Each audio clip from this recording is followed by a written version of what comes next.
യാക്കോബിൻ്റെ യാത്രയെക്കുറിച്ച് നമുക്കിനി ചിന്തിക്കാം. അബ്രഹാമിൻ്റെ സഹോദരനായ നാഹോറിൻ്റെ കുടുംബത്തിൽ നിന്നാണ് റബേക്കയുടെ ജനനം. അവർ കനാൻ ദേശത്തു നിന്നും വളരെ അകലെ വടക്ക് കിഴക്ക് ഹാരാൻ എന്ന സ്ഥലത്താണ് താമസിച്ചിരുന്നത്. ലാബാൻ റബേക്കയുടെ സഹോദരനായിരുന്നു. അതുകൊണ്ടാണ് യാക്കോബിനെ ലാബാൻ്റെ അടുത്തേക്ക് റബേക്ക പറഞ്ഞു വിട്ടത്. അതുകൊണ്ട് യാക്കോബ് കനാൻ ദേശത്തു നിന്നും മരുഭൂമിയുടെ അതിരിലൂടെ ഏകനായി കയ്യിലൊരു വടി മാത്രമായി ഹാരാനിലേക്ക് യാത്ര ചെയ്തു. ഇത് ഇനി തുടരാനിരിക്കുന്ന ഒരു നീണ്ട യാത്രയുടെ തുടക്കമാണ്. യാക്കോബിൻ്റെ ജീവിതത്തിൽ ആരംഭിക്കുന്ന ഒരു നീണ്ട യാത്ര. ഇവിടെയാണ് ആ നീണ്ട യാത്ര ആരംഭിക്കുന്നത്. ഇതോടെ യാക്കോബ് സ്വന്തം ഭവനത്തിൽ നിന്നും പുറത്തായി, സ്വന്തം ദേശത്തിൽ നിന്നും പുറത്തായി. യാക്കോബിൻ്റെ അനുഭവത്തിൽ മറ്റൊരു അടിമത്തം ഉണ്ടാകുകയാണ്. തനിക്ക് ലഭിക്കേണ്ട ദൈവിക അനുഗ്രഹത്തിൻ്റെ ഭാഗമായ വാഗ്ദത്ത ദേശത്ത് നിന്നും ദൂരേക്ക് പോകുന്നത് യാക്കോബിന് ഇഷ്ടമുള്ള കാര്യമായിരുന്നില്ല. എങ്കിലും അവൻ പോവുകയാണ്. പോകുന്ന വഴിക്ക് ദൈവം അവനെ ഉപേക്ഷിച്ചില്ല. ദൈവം അവനെ മാനിക്കാൻ പോവുകയാണ്. യാത്രാമധ്യേ യാക്കോബ് സ്വദേശത്തു നിന്നും 60 മൈൽ അകലെ കുന്നുകൾക്ക് മധ്യേ സ്ഥിതി ചെയ്യുന്ന ലൂസ് എന്ന സ്ഥലത്ത് എത്തി. രാത്രി ആയതിനാൽ ഒരു കല്ല് തലയണയായി വെച്ച് അവൻ അവിടെ കിടന്ന് ഉറങ്ങി. ഉറക്കത്തിൽ അവൻ അത്ഭുതവും മനോഹരവുമായ ഒരു സ്വപ്നം കണ്ടു. സ്വപ്നങ്ങൾ അന്നും ഇന്നും ദൈവം തൻ്റെ ജനത്തോട് ആലോചന അറിയിക്കുവാനും മാർഗനിർദ്ദേശങ്ങൾ അറിയിക്കുവാനുമുള്ള മാർഗമാണ്. അതുകൊണ്ട് യാക്കോബിനെ ചില ആലോചനകൾ അറിയിക്കുവാൻ, ആലോചനകൾ ഉറപ്പിക്കുവാൻ, ചില ഉടമ്പടികൾ അറിയിക്കുവാൻ, ഉടമ്പടികൾ വീണ്ടും ഉറപ്പിക്കുവാൻ സ്വർഗസ്ഥനായ ദൈവം ഈ സ്ഥലത്തെയും ഈ അവസരത്തെയും തിരഞ്ഞെടുത്തു. നമുക്ക് വായിക്കാം. യാക്കോബ് അവിടെ ഒരു സ്വപ്നം കണ്ടു. അവൻ കിടന്നുറങ്ങിയപ്പോൾ അവനൊരു സ്വപ്നം കണ്ടു. ആ സ്വപ്നത്തിൻ്റെ വിശദാംശങ്ങൾ നമുക്ക് വായിക്കാം. ഉൽപ്പത്തി പുസ്തകം 28-ാം അധ്യായം 13 മുതൽ 15 വരെയുള്ള വാക്യങ്ങൾ. അതിന്മീതെ യഹോവ നിന്നു അരുളി ചെയ്തു, ഞാൻ നിൻ്റെ പിതാവായ അബ്രഹാമിൻ്റെ ദൈവവും ഇസ്ഹാക്കിൻ്റെ ദൈവവുമായ യഹോവ ആകുന്നു. യാക്കോബ് കണ്ട സ്വപ്നത്തിൽ ഇതാണ്. അവൻ ഭൂമിയിൽ വെച്ചിരിക്കുന്ന ഒരു ഗോവേണി കണ്ടു. അത് ആകാശത്തോളം സ്വർഗത്തോളം ഉയർന്നിരുന്നു. അതിൻ്റെ തല സ്വർഗത്തിൽ എത്തുമായിരുന്നു. ആ ഗോവേണിയിലൂടെ ദൂതന്മാർ കയറുകയും ഇറങ്ങുകയും ചെയ്തു. അതിന്മീതെ നിന്ന് യഹോവ ഇപ്രകാരം അരുളി ചെയ്തു. അതിന്മീതെ യഹോവ നിന്ന് അരുളി ചെയ്തത്, ഞാൻ നിൻ്റെ പിതാവായ അബ്രഹാമിൻ്റെ ദൈവവും ഇസ്ഹാക്കിൻ്റെ ദൈവവുമായ യഹോവ ആകുന്നു. നീ കിടക്കുന്ന ഭൂമിയെ ഞാൻ നിനക്കും നിൻ്റെ സന്തതിക്കും തരും. നിൻ്റെ സന്തതി ഭൂമിയിലെ പൊടി പോലെയാകും. നീ പടിഞ്ഞാറോട്ടും കിഴക്കോട്ടും വടക്കോട്ടും തെക്കോട്ടും പരക്കും. നീ മുഖാന്തരവും നിൻ്റെ സന്തതി മുഖാന്തരവും ഭൂമിയിലെ സകല വംശങ്ങളും അനുഗ്രഹിക്കപ്പെടും. ഇതാ ഞാൻ നിന്നോട് കൂടെയുണ്ട്. നീ പോകുന്നിടത്തൊക്കെയും നിന്നെ കാത്ത് ഈ രാജ്യത്തിലേക്ക് നിന്നെ മടക്കി വരുത്തും. ഞാൻ നിന്നെ കൈവിടാതെ നിന്നോട് അരുളിച്ചത് നിവർത്തിക്കും. അബ്രഹാമിന് ദൈവം നൽകിയ വാഗ്ദത്തങ്ങൾ യാക്കോബിനും നൽകാമെന്നാണ് ദൈവം ഇവിടെ അരുളി ചെയ്യുന്നത്. ദൈവം ഇവിടെ നൽകുന്ന ഉറപ്പതാണ്. അബ്രഹാമിനോട് പറഞ്ഞ വാഗ്ദത്തങ്ങൾ അത് നിനക്കുമുള്ളതാണ്. അത് ഞാൻ നിനക്കും തരാം. അബ്രഹാമും ദൈവം തമ്മിലുള്ള ഉടമ്പടിയുടെ അവകാശി ഇനി യാക്കോബ് ആയിരിക്കും. യാക്കോബിനെ ദൈവം സ്നേഹിച്ചു, ഏശാവിനെ ദൈവം ദ്വേഷിച്ചു. യാക്കോബ് ഉറക്കമുണർന്നു. യഹോവ ഈ സ്ഥലത്തുണ്ട് സത്യം, ഞാനോ അത് അറിഞ്ഞില്ല എന്നവൻ പറഞ്ഞു. അവൻ തലയണയായി വെച്ചിരുന്ന കല്ലെടുത്തൊരു തൂണായി നിർത്തി. അതിന്മേൽ എണ്ണയൊഴിച്ച് അവൻ ആ സ്ഥലത്തിന് ദൈവത്തിൻ്റെ ആലയം എന്നർത്ഥം വരുന്ന ബഥേൽ എന്ന് പേരിട്ടു. ആ സ്ഥലത്തിന് അവനൊരു പുതിയ പേര് കൊടുത്തു. അവിടെ വെച്ച് യാക്കോബ് ഒരു നേർച്ച നേർന്നു. ഉൽപ്പത്തി 28-20 മുതൽ 22 വരെയുള്ള വാക്യങ്ങൾ. യാക്കോബ് ഒരു നേർച്ച നേർന്നു. ദൈവം എന്നോട് കൂടി ഇരിക്കുകയും ഞാൻ പോകുന്ന യാത്രയിൽ എന്നെ കാക്കുകയും ഭക്ഷിപ്പാൻ ആഹാരവും ധരിപ്പാൻ വസ്ത്രവും എനിക്ക് തരികയും എന്നെ എൻ്റെ അപ്പൻ്റെ അടുക്കിലേക്ക് സൗഖ്യത്തോടെ മടക്കി വരുത്തുകയും ചെയ്യുമെങ്കിൽ യഹോവ എനിക്ക് ദൈവമായിരിക്കും. ഞാൻ തൂണായി നിർത്തിയ ഈ കല്ല് ദൈവത്തിൻ്റെ ആലയവുമാകും. നീ എനിക്ക് തരുന്ന സകലത്തിലും ഞാൻ നിനക്ക് ദശാംശം നൽകും. ദൈവം അവനെ പോകുന്ന വഴിയിലും ഭാവി ജീവിതത്തിലും കാത്തു പരിപാലിച്ചാൽ യഹോവ ദൈവമായിരിക്കുമെന്നും അങ്ങനെ കാത്തു പരിപാലിക്കുന്നില്ലെങ്കിൽ അവൻ ദൈവത്തെ ഉപേക്ഷിക്കും എന്നുമല്ല യാക്കോബ് പറഞ്ഞത്. അങ്ങനെ വ്യാഖ്യാനിക്കുന്ന ചിലരുണ്ട്. യാക്കോബ് ദൈവത്തെ പരീക്ഷിക്കുകയായിരുന്നു ഇവിടെ എന്ന് വ്യാഖ്യാനിക്കുന്ന ചിലരുണ്ട്. അതല്ല ശരി. അവൻ പോകുന്ന വഴിക്ക് ദൈവം അവനെ പരിപാലിച്ചാലും ഇല്ലെങ്കിലും യാക്കോബിനെ സംബന്ധിച്ചോളം യഹോവ അവൻ്റെ ദൈവമായിരിക്കും. ഇതിനു മുമ്പും യഹോവ അവൻ്റെ ദൈവമായിരുന്നു. അവൻ്റെ ജീവിതത്തിൽ ഒരിക്കൽ പോലും അവൻ യഹോവയെ വിട്ടുമാറിയിട്ടേ ഇല്ല. എന്നാൽ യാക്കോബ് ഇവിടെ പറയുന്നത് ഒരു നേർച്ചയാണ്. ആ ആ നേർച്ചയുടെ ശൈലിയിൽ അവൻ കാര്യങ്ങളെ വിശദീകരിക്കുകയാണ് ചെയ്യുന്നത്. അവൻ പറയുന്ന കാര്യങ്ങളെല്ലാം ദൈവം അവനോട് എന്ത് അരുളി ചെയ്തോ അതവൻ ആവർത്തിച്ച് പറയുകയാണ് ചെയ്യുന്നത്. ഭാവിയിൽ എന്തു സംഭവിച്ചാലും അവൻ ദൈവത്തെ തള്ളിപ്പറയും എന്നല്ല അവൻ പറഞ്ഞത്. അവൻ ദൈവത്തെ തള്ളിപ്പറയുക ഇല്ല. എങ്കിലും ദൈവം അവനോട് എന്ത് പറഞ്ഞോ അതവൻ വീണ്ടും ആവർത്തിച്ച് പറഞ്ഞിട്ട് അവനൊരു നേർച്ച നേരുകയാണ് ചെയ്യുന്നത്. ഇവിടെ ദൈവം അബ്രഹാമിൻ്റെ ഉടമ്പടി ആവർത്തിച്ച് പറഞ്ഞ് അതിനെ ഉറപ്പിക്കുകയാണ് ചെയ്യുന്നത്. യാക്കോബ് ചെയ്തു പോയ എല്ലാ ഉപായ പ്രവൃത്തികൾക്കും ഉപരിയായിട്ട് ദൈവം അവനെ സ്നേഹിക്കുകയും കരുതുകയും ചെയ്യുന്നുണ്ട് എന്ന് യാക്കോബിനും മനസ്സിലായി. ദൈവം അവനെ കാക്കുന്നു, അവനെ എപ്പോഴും എവിടെയും പരിപാലിക്കുന്നു. യാക്കോബിന് നിശ്ചയമായും ഒരു സ്വർഗീയ ദർശനം ആവശ്യമുള്ള സമയമായിരുന്നത്. അവൻ ഏകനായി തൻ്റെ ഭവനത്തിൽ നിന്നും പോവുകയാണ്. ഇനി ഭവനത്തിലേക്ക് എന്ന് തിരിച്ചു പോകാൻ കഴിയുമെന്ന് അവൻ അറിഞ്ഞുകൂടാ. കാരണം ഏശാവ് അവനെ കൊല്ലുമെന്ന് പരസ്യമായി പറഞ്ഞിരിക്കുകയാണ്. അവൻ്റെ കയ്യിൽ ഒരു വടി മാത്രമേ ഉള്ളൂ, മറ്റൊന്നും അവൻ്റെ കയ്യിലില്ല. ശാരീരികമായി ഏശാവിനെ പോലെ ബലമുള്ളവനല്ല. അനേക മൈലുകൾ ദൂരെയുള്ള റബേക്കയുടെ അവൻ്റെ അമ്മയുടെ സഹോദരൻ്റെ ഭവനത്തിലേക്കാണ് പോകേണ്ടത്. അവിടെ എന്താണ് അവനെ കാത്തിരിക്കുന്നതെന്ന് അറിഞ്ഞുകൂടാ. അതുകൊണ്ട് അവന് ഒരു സ്വർഗീയ ദർശനം ദൈവത്തിൽ നിന്ന് അരുളപ്പാട് ആവശ്യമുള്ള സമയമായിരുന്നു അത്. അതവന് ലഭിക്കുകയും ചെയ്തു. പിന്നീട് 20 വർഷങ്ങൾക്ക് ശേഷമാണ് യാക്കോബ് സ്വദേശത്തേക്ക് തിരികെ വരുന്നത്. പക്ഷേ അപ്പോഴേക്കും റെബേക്ക, നമ്മൾ പറഞ്ഞതുപോലെ, റെബേക്ക മരിച്ചു കഴിഞ്ഞിരുന്നു. അവൻ റെബേക്കയോ പിന്നെ കണ്ടില്ല. വാഗ്ദത്ത ദേശത്ത് പിന്നീട് അവൻ ജീവിച്ച നാളുകൾ ഭയത്തിൻ്റെയും നിരാശയുടെയും നാളുകളായിരുന്നു. 20 വർഷത്തിന് ശേഷം തിരിച്ചു വന്നു. നമ്മളതിനെക്കുറിച്ച് ഇനി ചിന്തിക്കാൻ പോകുന്നതേ ഉള്ളൂ. എങ്കിലും അവൻ 20 വർഷത്തിന് ശേഷം ലാബാൻ്റെ അടുക്കൽ തിരിച്ചു സ്വന്തം ദേശത്തേക്ക് വന്നുവെങ്കിലും സ്വന്തം ദേശത്ത് അവന് സ്വസ്ഥതയും സമാധാനവും അവൻ അനുഭവിക്കാൻ കഴിഞ്ഞില്ല. പലവിധ സംഭവങ്ങളാൽ അവൻ്റെ ജീവിതത്തിൽ ഭയത്തിൻ്റെയും നിരാശയുടെയും നാളുകളായിരുന്നു. അവൻ ഭയപ്പെട്ട ഒരു സ്ഥലത്തു നിന്നും മറ്റൊരു സ്ഥലത്തിലേക്ക് ഓടിപ്പോയ സമയങ്ങളുണ്ട്.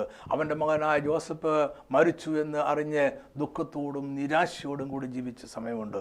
വാഗ്ദത്ത ദേശത്ത് ഭയത്തോടും നിരാശയോടും ജീവിക്കേണ്ടി വന്ന ഒരു മനുഷ്യനാണ് യാക്കോബ്. എങ്കിലും അവൻ ദൈവത്തോടും മല്ലുപിടിച്ച് അനുഗ്രഹം പ്രാപിച്ചു. ഏകാന്തതയുടെയും ഭയത്തിൻ്റെയും അനിശ്ചിതത്വത്തിൻ്റെയും നിരാശയുടെയും നാളുകളാണ് അവൻ്റെ കനാൻ ദേശത്തിലെ ജീവിതം എന്ന് പറയുന്നത്. യാക്കോബിൻ്റെ ജീവിതത്തിലെ ബഹുഭൂരിപക്ഷം നാളുകളും അന്യദേശത്ത് യജമാനന്മാരുടെയോ രാജാക്കന്മാരുടെയോ കീഴിലായിരുന്നു എന്നത് വിചിത്രമായ ഒരു കാര്യമാണ്. ഹാരാനിൽ യാക്കോബ് ചെന്ന് ചേർന്നു. അവൻ്റെ വീട്ടിൽ നിന്ന് പുറപ്പെട്ട് അവൻ്റെ അമ്മ റബേക്കയുടെ ഉപദേശപ്രകാരം ഹാരാനിൽ ചെന്നു. അവൻ ലാബാനെ കണ്ടു. ലാബാൻ യാക്കോബിനെക്കാട്ടിലും ഉപായിയും കൗശലക്കാരനും വഞ്ചകനുമായിരുന്നു. തന്നെക്കാൾ വലിയൊരു വഞ്ചകനെ യാക്കോബ് ലാബാനിൽ കണ്ടുമുട്ടുകയാണ്. അവനോടൊത്താണ് ഇനിയും 20 വർഷങ്ങൾ യാക്കോബ് ചെലവഴിക്കേണ്ടത്. യാക്കോബ് ഹാരാനിൽ ലാബാൻ്റെ വീട്ടിൽ ചെന്ന് കഴിഞ്ഞപ്പോൾ യാക്കോബിനോടൊരു ജോലി ലഭിച്ചു. ആടുകളെ മേയ്ക്കുവാണ് ജോലി ലഭിച്ചു. കൂലിയും നിശ്ചയിച്ചു. അവന് കൂലി ലഭിക്കുമായിരുന്നു ആടുകളെ ലഭിച്ചാൽ. എന്നാൽ എല്ലാ നന്മയും ലാബാൻ ചതിയിലൂടെയും വഞ്ചനയിലൂടെയും കൈവശമാക്കുവാൻ ശ്രമിച്ചു. യാക്കോബിൻ്റെ അനേക വർഷങ്ങളുടെ പ്രതിഫലം ലാബാൻ അങ്ങനെ ചതിയിലൂടെ വഞ്ചനയിലൂടെ കൈവശമാക്കി. യാക്കോബ് ലാബാൻ്റെ ഇളയ മകളായ റാഹേലിനെ വിവാഹം കഴിക്കുവാൻ ആഗ്രഹിച്ചു. അതിനുവേണ്ടി അങ്ങോട്ട് പണം കൊടുക്കണം, അങ്ങോട്ടാണ് സ്ത്രീധനം കൊടുക്കേണ്ടത്. അത് കൊടുക്കാൻ യാക്കോബിൻ്റെ പക്കൽ ഇല്ലാഞ്ഞതുകൊണ്ട് യാക്കോബ് അധ്വാനിച്ചു. അതിൻ്റെ കൂലി മുഴുവൻ ലാബാൻ എടുത്തു. എന്നാൽ വിവാഹ ദിവസം വന്നപ്പോൾ 7 വർഷം കഴിഞ്ഞപ്പോൾ ലാബാൻ യാക്കോബിനെ വീണ്ടും ചതിച്ചു.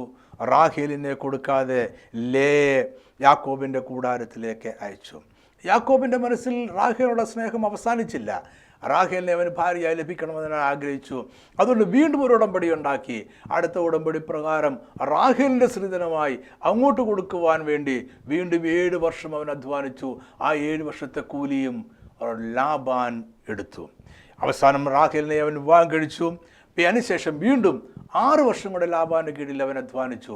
അവന് സ്വന്തമായി എന്തെങ്കിലും വേണം, അവന് സ്വന്തമായി സമ്പത്ത് വേണമെന്ന് ആഗ്രഹിച്ച് 6 വർഷം ലാബാൻ്റെ കീഴിൽ അവൻ വീണ്ടും അധ്വാനിച്ചു. അങ്ങനെ അവന് സ്വന്തം സമ്പത്തുണ്ടാക്കി. അങ്ങനെ അവൻ സമൃദ്ധി ഉണ്ടാക്കി. അവൻ്റെ സമ്പത്തുണ്ടായി. ഈ കാലഘട്ടത്തിൽ, ഈ അവസാനത്തെ 6 വർഷത്തെ കാലഘട്ടത്തിൽ പോലും വളരെയധികം ചതിയും വഞ്ചനയും ഈ യാക്കോബ് സഹിക്കേണ്ടതായിട്ട് വന്നു. അതിനെപ്പറ്റി യാക്കോബ് വിശദീകരിച്ച് പറയുന്ന ഒരു വേദഭാഗം ഉണ്ട്. എങ്കിലും ദൈവം അവനെ അനുഗ്രഹിച്ചു. യാക്കോബ് സമ്പന്നനായി. അപ്പോൾ അവൻ രഹസ്യമായി, ഒരു പ്രത്യേകമായ സാഹചര്യം ഉണ്ടായപ്പോൾ അവൻ രഹസ്യമായി ലാബാൻ്റെ വീട്ടിൽ നിന്നും പുറപ്പെട്ട് സ്വന്തം ദേശത്തേക്ക് യാത്രയായി. ഉൽപ്പത്തി 31:3 ദൈവം യാക്കോബിനോട് അരുളി ചെയ്തു, നിന്റെ പിതാക്കന്മാരുടെ ദേശത്തേക്കും നിന്റെ ചാർച്ചക്കാരുടെ അടുക്കിലേക്കും മടങ്ങിപ്പോക, ഞാൻ നിന്നോട് കൂടെ ഇരിക്കും. അങ്ങനെ യാക്കോബ് തൻ്റെ ഭാര്യമാരോടും രണ്ട് ഭാര്യമാരോടും മക്കളോടും ദാസിദാസന്മാരോടും ആടുമാടുകളോടും കൂടെ വാഗ്ദത്ത ദേശത്തേക്ക് തിരിച്ച് യാത്രയായി. ഇതറിഞ്ഞ ലാബാൻ അവർ പിന്നാലെ വന്നു. ലാബാൻ യാക്കോബിനെ ആക്രമിക്കണമെന്ന് ആഗ്രഹിച്ചു. യാക്കോബിനെ വിട്ടുകളയാൻ ലാബാന് താല്പര്യമായിരുന്നില്ല. യാക്കോബ് ലാബാൻ്റെ കൂടെ ഉള്ളത് ലാബാൻ അനുഗ്രഹമാണ്. യാക്കോബ് സമ്പത്ത് ഉണ്ടാക്കുന്നുവെങ്കിലും അതിനേക്കാളധികമായി ലാബാൻ ഉണ്ടാക്കുന്നുണ്ട്. അതുകൊണ്ട് യാക്കോബ് വിട്ടുപോകുന്നതിനോട് ലാബാന് താല്പര്യമായിരുന്നില്ല. അതുകൊണ്ട് അവൻ ആക്രമിക്കുവാനായി പുറകെ വന്നു. എന്നാൽ തലേദിവസം രാത്രി സ്വപ്നത്തിൽ ലാബാൻ്റെ അടുക്കൽ യഹോവയായ ദൈവം വന്നു, നീ യാക്കോബിനോട് ഗുണമെങ്കിലും ദോഷമെങ്കിലും പറയാതിരിക്കാൻ സൂക്ഷിച്ചുകൊള്ളുക എന്ന് കൽപ്പിച്ചു. അതിൻ്റെ ഫലമായി യാക്കോബും ലാബാനും തമ്മിൽ ഒരു സമാധാന ഉടമ്പടിയിൽ എത്തിച്ചേർന്നു. അവർ ഇസ്രായേലിൻ്റെയും വടക്കൻ അരാമ്യരുടെയും ഇടയിൽ അതിര് തീർപ്പാക്കി. ഇനി പരസ്പരം ആക്രമിക്കുകയില്ല എന്ന ഉറപ്പോടെ അവർ സമാധാനത്തോടെ പിരിഞ്ഞു. യാക്കോബിൻ്റെ ജീവിതം എപ്പോഴും സംഘർഷങ്ങളും വെല്ലുവിളികളും നിറഞ്ഞതായിരുന്നു. യാക്കോബ് കടന്നുപോയ ദിവസങ്ങളെക്കുറിച്ചും വേദനകളെക്കുറിച്ചും അവൻ ലാബാനോട് പറയുന്നുണ്ട്. ലാബാൻ്റെ കൂടെ അവൻ 20 വർഷം കഴിച്ചു കൂട്ടി. 7 വർഷം അവൻ അധ്വാനിച്ചതിൻ്റെ കൂലി മുഴുവൻ ലേയ്ക്ക് വേണ്ടി എടുത്തു. അടുത്ത 7 വർഷം അവൻ അധ്വാനിച്ച കൂലി മുഴുവൻ റാഹേലിന് വേണ്ടി എടുത്തു. അടുത്ത 6 വർഷം അധ്വാനിച്ചതിൻ്റെ കൂലി അവന് ലഭിച്ചുവെങ്കിലും അതിലുമധികം വഞ്ചനയും ചതിയും ഉണ്ടായിരുന്നു. അതിനെക്കുറിച്ച് യാക്കോബ് വിശദീകരിക്കുന്ന ആ കഷ്ടതയുടെയും വഞ്ചനയുടെയും ചരിത്രം യാക്കോബ് വിശദീകരിക്കുന്നത് ഇങ്ങനെയാണ്. ഈ 20 സംവത്സരം, ഉൽപ്പത്തി 31:38 മുതൽ 42 വരെയുള്ള വാക്യങ്ങൾ. ഈ 20 സംവത്സരം ഞാൻ നിൻ്റെ അടുക്കൽ പാർത്തു. നിൻ്റെ ചെമ്മരിയാടുകൾക്കും കോലാടുകൾക്കും ചനനാശം വന്നിട്ടില്ല. നിൻ്റെ കൂട്ടത്തിലെ ആട്ടുകൊറ്റന്മാരെ ഞാൻ തിന്നുകളഞ്ഞിട്ടില്ല. ദുഷ്ടമൃഗം കടിച്ചു കയറിയതിനെ നിൻ്റെ അടുക്കൽ കൊണ്ടുവരാതെ ഞാൻ അതിന് ഉത്തരവാദിയായിരുന്നു. പകൽ കളവ് ബോധനയും രാത്രി കളവ് ബോധനയും നീ എന്നോട് ചോദിച്ചു. ഇങ്ങനെയായിരുന്നു എൻ്റെ വസ്തുത. പകൽ വെയിൽ കൊണ്ടും രാത്രി ശീതം കൊണ്ടും ഞാൻ ക്ഷയിച്ചു. എൻ്റെ കണ്ണിന് ഉറക്കമില്ലാതെയായി. ഈ 20 സംവത്സരം ഞാൻ നിൻ്റെ വീട്ടിൽ പാർത്തു. 14 സംവത്സരം നിൻ്റെ 2 പുത്രിമാർക്കായിട്ടും 6 സംവത്സരം നിൻ്റെ ആട്ടിൻകൂട്ടത്തിനായിട്ടും നിന്നെ സേവിച്ചു. 10 പ്രാവശ്യം നീ എൻ്റെ പ്രതിഫലം മാറ്റി. എൻ്റെ പിതാവിൻ്റെ ദൈവമായ അബ്രഹാമിൻ്റെ ദൈവവും ഇസ്ഹാക്കിൻ്റെ ഭയവുമായവൻ എനിക്കില്ലായിരുന്നുവെങ്കിൽ നീ ഇപ്പോൾ എന്നെ വെറുതെ അയച്ചു കളയുമായിരുന്നു. ദൈവം എൻ്റെ കഷ്ടതയും എൻ്റെ കൈകളുടെ പ്രയത്നവും കണ്ടു. കഴിഞ്ഞ രാത്രി ന്യായം വിധിച്ചു. അവസാനത്തെ വാചകം യാക്കോബിൻ്റെ വിശ്വാസത്തിൻ്റെ ഒരു ഏറ്റുപറച്ചിലാണ്. ദൈവം എൻ്റെ കഷ്ടതയും എൻ്റെ കൈകളുടെ പ്രയത്നവും കണ്ടു. കഴിഞ്ഞ രാത്രി എനിക്ക് വേണ്ടി ന്യായം വിധിച്ചു. എന്നെ അവൻ വിടുവിച്ചു, എന്നെ അവൻ സഹായിച്ചു. എല്ലാ ജീവിതത്തിൻ്റെ പരീക്ഷണഘട്ടത്തിലും ജീവിതത്തിലെ എല്ലാ പരീക്ഷണഘട്ടത്തിലും യാക്കോബ് ദൈവത്തോട് വിശ്വസ്തനായി നിന്നും ദൈവം യാക്കോബിനോട് കൂടെ നിന്ന് അവനെ സഹായിക്കുകയും വിടുവിക്കുകയും ചെയ്തു. ലാബാൻ പൊക്കഴിഞ്ഞുള്ളവൻ്റെ മടക്കയാത്രയാണ് ഇനി നമ്മൾ ചിന്തിക്കുന്നത്. ഏശാവുമായി ഉണ്ടായിരുന്ന കലഹത്തിൻ്റെ പരിണത ഫലം അത് യാക്കോബിൻ്റെ മനസ്സിലുണ്ട്. ഏശാവ് പറഞ്ഞു, എൻ്റെ അപ്പനെക്കുറിച്ച് വിലപിക്കുന്ന ഒരു സമയമുണ്ട്, അത് കഴിയും എന്ന് പറഞ്ഞാൽ അപ്പൻ മരിക്കും. അപ്പം മരിച്ചു കഴിയുമ്പോൾ ഞാൻ എൻ്റെ സഹോദരനായ യാക്കോബിനെ കൊല്ലും. യാക്കോബ് തിരിച്ച് സ്വന്തം ദേശത്തിലേക്ക് വരികയാണ്. അവിടെ താമസിക്കുന്ന ഏശാവാണ്. അവിടെ വരുമ്പോൾ ഏശാവ് അവനെ കൊല്ലുവാൻ സാധ്യതയുണ്ട്. ഇതവൻ്റെ മനസ്സിൽ വളരെയധികം ഭയം സൃഷ്ടിച്ചിട്ടുണ്ട്. ഈ ഭയത്തോടെയാണ് യാക്കോബ് തൻ്റെ മടക്കയാത്ര നടത്തുന്നത്. യാത്രാമധ്യേ യാക്കോബ് ഒരിക്കൽ കൂടി ദൈവത്തെ കണ്ടുമുട്ടുകയാണ്. അവന് ദൈവത്തെ ഒരിക്കൽ കൂടി കണ്ടുമുട്ടേണ്ട ആവശ്യമുണ്ടായിരുന്നു. ദൈവത്തിൽ നിന്ന് ഒരു അരുളപ്പാട് ലഭിക്കേണ്ട ആവശ്യമുണ്ടായിരുന്നു. അതിനൊക്കെ ഉപരിയായി ദൈവത്തിൽ നിന്നൊരു അനുഗ്രഹം ലഭിക്കേണ്ട ആവശ്യമുണ്ടായിരുന്നു. ദൈവത്തിന് അനുഗ്രഹം ലഭിക്കാതെ അവന് ലാബാനുമായി ദൈവത്തിൽ നിന്ന് അനുഗ്രഹം ലഭിക്കാതെ അവന് ഏശാവിനെ ജയിക്കുവാൻ സാധ്യമല്ല. ദൈവത്തിൽ നിന്ന് അനുഗ്രഹം ലഭിക്കാതെ അവന് ഏശാവുമായി ഒരു സമാധാനത്തിലെത്തുവാൻ സാധ്യമല്ല. അതുകൊണ്ട് അവന് ദൈവത്തിൽ നിന്ന് അനുഗ്രഹം ഏറെ ആവശ്യമായിരുന്നു. ദൈവത്തെ ഒന്ന് കണ്ടുമുട്ടേണ്ട ആവശ്യം അവന് ഉണ്ടായിരുന്നു. യാക്കോബ് മടങ്ങിപ്പോവുകയാണ്. തിരിച്ചു പോകുമ്പോൾ ഏശാവ് അതറിഞ്ഞിട്ടാകാം അവന് എതിരായിട്ട് വന്നു. ഏശാവ് 400 പേരുമായി, ഒരു പക്ഷേ 400 പടയാളികളുമായിട്ടായിരിക്കാം 400 പേരടങ്ങുന്ന ഒരു ചെറിയ സൈന്യമായിട്ടായിരിക്കാം ഏശാവ് യാക്കോബിന് എതിരായിട്ട് വരികയാണ്. ഇതറിഞ്ഞ യാക്കോബ് ഏറെ ഭയപ്പെട്ടു. തനിക്ക് കൈകാര്യം ചെയ്യാൻ കഴിയുന്നതിലും വലിയ പ്രതിസന്ധിയാണ് തൻ്റെ മുന്നിലുള്ളത് എന്ന് അവന് മനസ്സിലായി. ദൈവിക വാഗ്ദത്തങ്ങൾ ഇവിടെ കൊണ്ട് അവസാനിക്കുമോ എന്ന് അവൻ ഭയപ്പെട്ടു. യാക്കോബ് മരിച്ചാൽ, യാക്കോബിൻ്റെ സന്തതി പരമ്പരകൾ മരിച്ചാൽ, യാക്കോബിൻ്റെ കുടുംബം തകർന്നു പോയാൽ ദൈവം അവനെക്കുറിച്ച് പറഞ്ഞിരിക്കുന്ന പദ്ധതികളൊന്നും നഷ്ടപ്പെട്ടു പോവുകയില്ല. ദൈവത്തിൻ്റെ വാക്കുകൾ പൊള്ളയായ വാക്കുകളായി മാറും. യാക്കോബ് ഇതെല്ലാം ഓർത്ത് ആകുലചിത്തനായി അവൻ ഭാരപ്പെട്ടു, പ്രയാസപ്പെട്ടു, ഭയപ്പെട്ടു. ഏശാവിനെ അഭിമുഖീകരിക്കുവാൻ അവന് കഴിയില്ല, അവനേകനായി കഴിയില്ല എന്ന് അവൻ അറിഞ്ഞു. അതുകൊണ്ട് യാക്കോബ് യാബോക്ക് നദീതീരത്തിരുന്നു കൊണ്ട് ദൈവത്തോട് പ്രാർത്ഥിക്കുവാനായിട്ട് തീരുമാനിച്ചു. ഇവിടെ യാക്കോബ് 2 കാര്യങ്ങളാണ് ചെയ്യുന്നത്. ഒന്ന്, യാക്കോബ് സുരക്ഷയ്ക്കായിട്ട് ദൈവത്തോട് പ്രാർത്ഥിക്കുകയാണ്. യാബോക്ക് നദീതീരത്തിലിരുന്നു കൊണ്ട് യാക്കോബ് പ്രാർത്ഥിക്കുകയാണ്. അവൻ്റെ സുരക്ഷ ദൈവത്തിൽ നിന്ന് വരണം. തന്നിഷ്ടക്കാരനായ യാക്കോബ് ദൈവത്തിൽ പൂർണ്ണമായി ആശ്രയിക്കുവാനായിട്ട് പഠിച്ചു കഴിഞ്ഞു. രണ്ടാമതായി, ദൈവത്തിൽ നിന്ന് ഒരു അനുഗ്രഹം അവന് അത്യാവശ്യമാണ് എന്ന് അവന് തിരിച്ചറിഞ്ഞു. ഒരു ദൈവത്തിൽ നിന്ന് അനുഗ്രഹം പ്രാപിക്കാതെ, ഇനിയും ഒരു അനുഗ്രഹം പ്രാപിക്കാതെ, ഇത്രയും അനുഗ്രഹങ്ങൾ പ്രാപിച്ചത് പോരാ, ഇനിയും ഒരു അനുഗ്രഹം പ്രാപിക്കാതെ അവൻ ഏശാവിനെ അഭിമുഖീകരിക്കുവാൻ കഴിയത്തില്ല. അതുകൊണ്ട് രാത്രി മുഴുവൻ അവൻ ദൈവത്തോട് മല്ല് പിടിച്ചു. ദൈവകൃപയുടെ പ്രാധാന്യം എന്താണെന്ന് അവൻ മനസ്സിലാക്കി. ഉൽപ്പത്തി 32:9 മുതൽ 12 വരെയുള്ള വാക്യങ്ങൾ. പിന്നെ യാക്കോബ് പ്രാർത്ഥിച്ചത്, എൻ്റെ പിതാവായ അബ്രഹാമിൻ്റെ ദൈവവും എൻ്റെ പിതാവായ ഇസ്ഹാക്കിൻ്റെ ദൈവവുമായുള്ളവേ, നിന്റെ ദേശത്തേക്കും നിന്റെ ചാർച്ചക്കാരുടെ അടുക്കിലേക്കും മടങ്ങിപ്പോക. ഞാൻ നിനക്ക് നന്മ ചെയ്യുമെന്ന് എന്നോട് അരുളിച്ചത് യഹോവേ. അടിയനോട് കാണിച്ചിരിക്കുന്ന സകല ദയയ്ക്കും സകല വിശ്വസ്തതയ്ക്കും ഞാൻ അപാത്രമത്രേ. ഒരു വടിയോടുകൂടെ മാത്രമല്ലോ ഞാൻ യോർദാൻ കടന്നത്. ഇപ്പോഴോ ഞാൻ 2 കൂട്ടമായി തീർന്നിരിക്കുന്നു. എൻ്റെ സഹോദരനായ ഏശാവിൻ്റെ കയ്യിൽ നിന്നും എന്നെ രക്ഷിക്കണമേ. പക്ഷേ അവൻ വന്ന് എന്നെയും മക്കളോടുകൂടെ തള്ളുകയും നശിപ്പിക്കുമെന്ന് ഞാൻ ഭയപ്പെടുന്നു. നീയോ, ഞാൻ നിന്നോട് നന്മ ചെയ്യും, നിന്റെ സന്തതിയെ പെരുപ്പം കൊണ്ടും എണ്ണിക്കൂടാത്ത കടൽക്കരയിലെ മണൽ പോലെ ആക്കുമെന്നും അരുളി ചെയ്തല്ലോ. യാക്കോബ് തൻ്റെ അയോഗ്യത ദൈവത്തിന് മുമ്പാകെ ഏറ്റുപറയാണ്. തനിക്കെതിരെ വരുന്ന വലിയ നാശത്തിൽ നിന്നും തന്നെ രക്ഷിക്കണമേ എന്ന് ദൈവത്തോട് പ്രാർത്ഥിക്കുകയാണ്. ദൈവം അവനോട് പറഞ്ഞിരിക്കുന്ന നിൻ്റെ സന്തതിയെ പെരുപ്പം കൊണ്ട് എണ്ണിക്കൂടാത്തതും കടൽക്കരയിലെ മണൽ പോലെ ആക്കുമെന്നും ദൈവം അവനോട് പറഞ്ഞ ആലോചനയെ അവൻ ദൈവത്തെ ഓർപ്പിക്കുകയാണ്.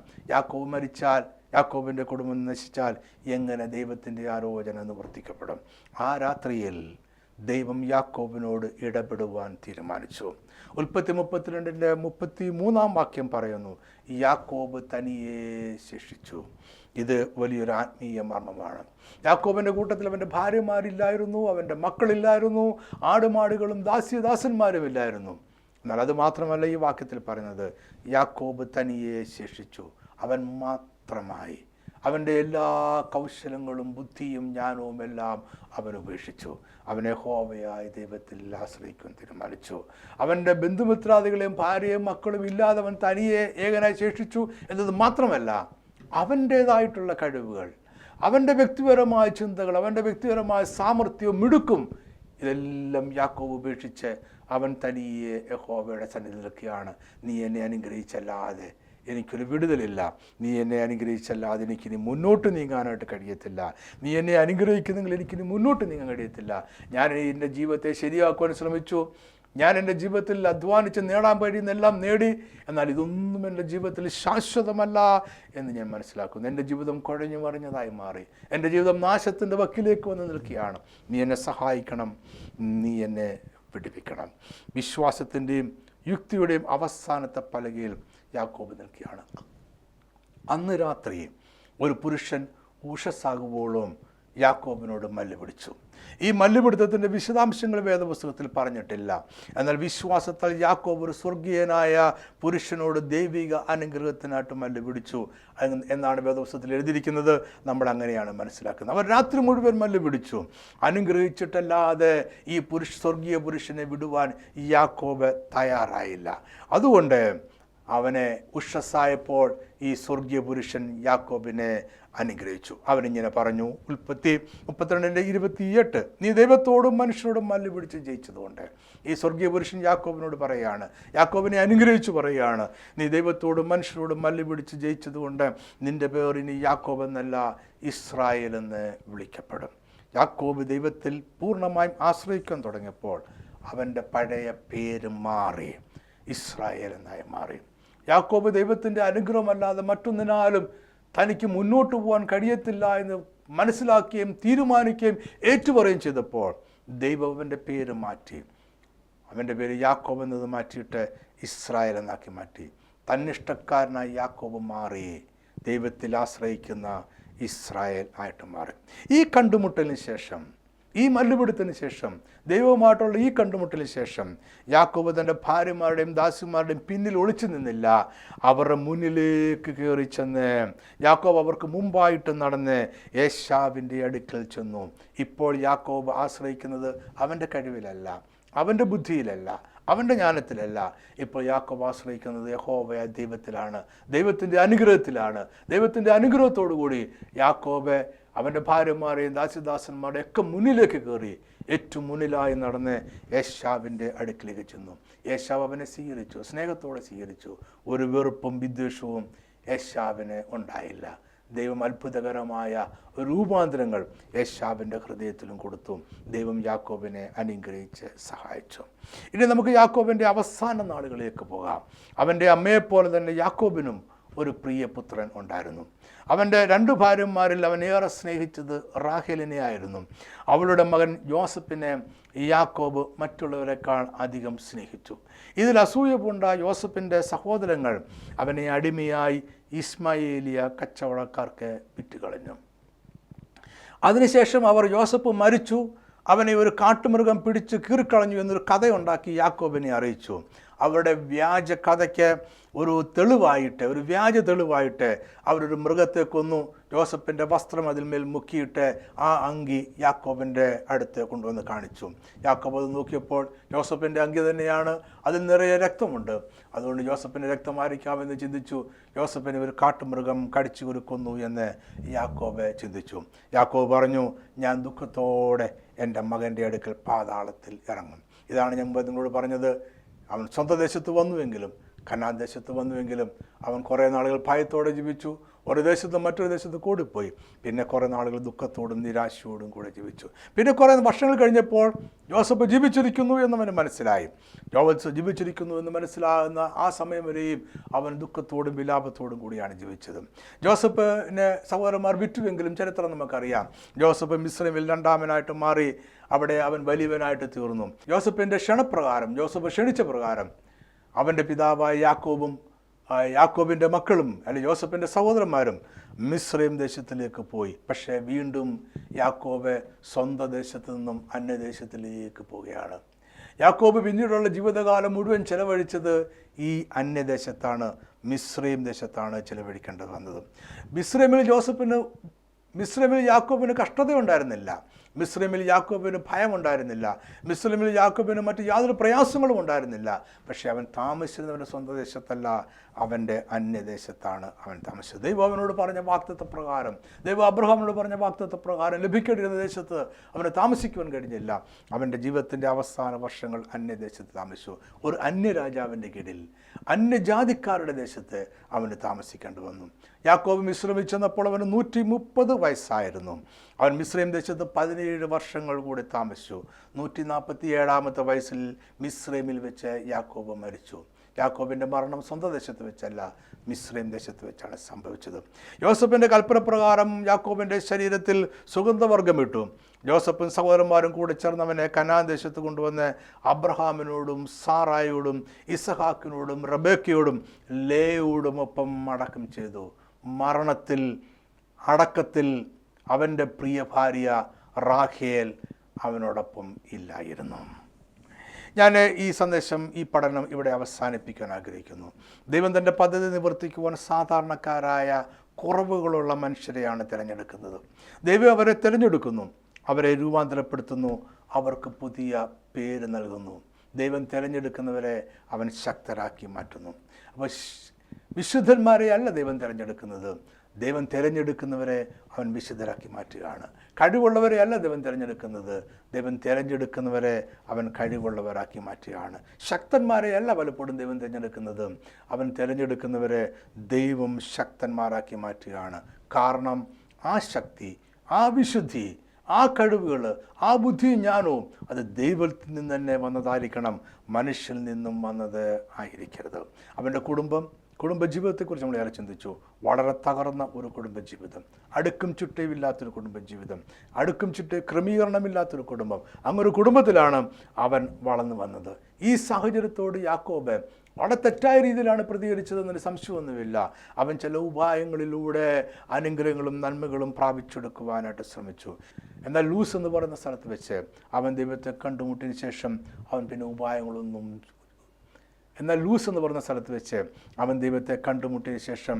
അവൻ ഉപായങ്ങളൊന്നും ഉപയോഗിച്ചില്ല. അവൻ കഠിനമായിട്ട് അധ്വാനിച്ചു. അവൻ പിന്നെയും വഞ്ചിക്കപ്പെട്ടു, അവൻ പിന്നെയും ചതിക്കപ്പെട്ടു. എങ്കിലും അവിടെയെല്ലാം അവൻ ക്ഷമയോടെ സഹിഷ്ണുതയോടെ നിന്ന് കഠിനമായി അധ്വാനിച്ചു. അവൻ ദൈവത്തോട് പോരാടി, മനുഷ്യനോട് പോരാടി, അവൻ അനുഗ്രഹങ്ങളെ പ്രാപിച്ചു. യാക്കോബിൻ്റെ ജീവിതത്തിൻ്റെ ചരിത്രം ഞാനിവിടെ അവസാനിപ്പിക്കാൻ ആഗ്രഹിക്കുന്നു. ഇത് നിങ്ങൾക്ക് സന്തോഷമായി, സമാധാനമായി, അനുഗ്രഹമായി എന്ന് ഞാൻ വിശ്വസിക്കുന്നു. കർത്താവ് നിങ്ങളെ സമൃദ്ധമായിട്ട് അനുഗ്രഹിക്കട്ടെ. ആമേൻ.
കൃത്യമായ സന്ദേശങ്ങളുടെ നോട്ടിഫിക്കേഷൻ ലഭിക്കുവാൻ നിങ്ങൾ ഈ ചാനൽ ദയവായി സബ്സ്ക്രൈബ് ചെയ്യുക. തൊട്ടടുത്തുള്ള ബെൽ ഐക്കൺ പ്രസ് ചെയ്യുക. മറക്കാതെ കാണുക. ദൈവം നിങ്ങളെ അനുഗ്രഹിക്കട്ടെ.